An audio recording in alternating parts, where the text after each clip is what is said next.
This expression of their esteem and respect calls you to give your best endeavor toward the satisfactory discharge of the duties of that office. Your station is important, not only as it respects the correct practice of our rites and ceremonies and the internal economy of the chapter, but the public reputation of any institution will be generally found to rise or fall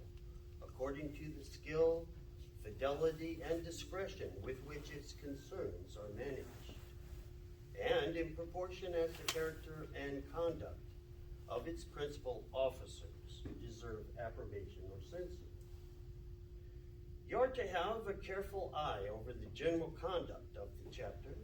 to see that due order and subordination are observed on all occasions, that the members are properly instructed,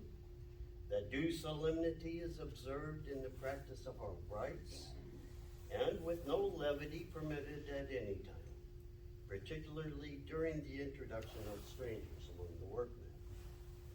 You are to see that your officers are capable and faithful in the performance of their duties,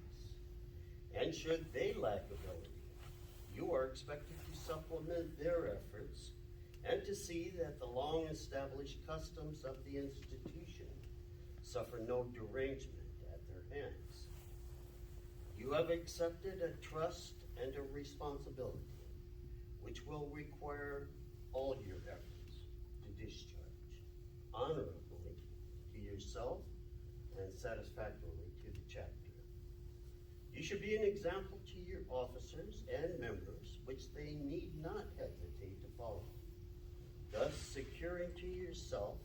the applause of your companions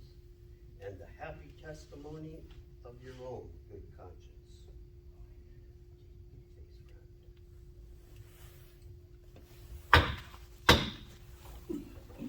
Officers of the chapter. Companions, you have each taken a solemn and public vow to perform the duties of your office to the best of your ability. This vow, your companions have a right to believe, was taken in all sincerity and with a full determination to give your best efforts for the chapter and its success.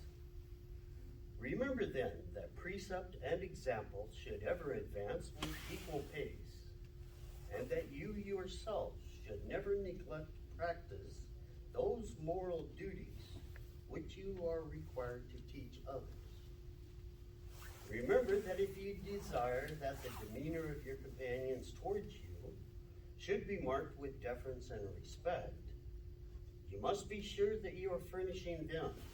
with proper examples in your own conduct. Remember that if you desire to obtain instruction from those who may be better informed than yourselves, you must always be ready to impart of your knowledge to those within your sphere who stand in need of and are entitled to receive it.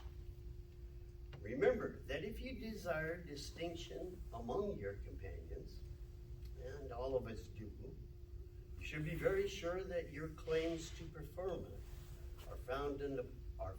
upon superior attainments. Never let mere ambition induce you to envy or supplant a companion who may, perhaps temporarily, be considered better qualified for promotion than yourself,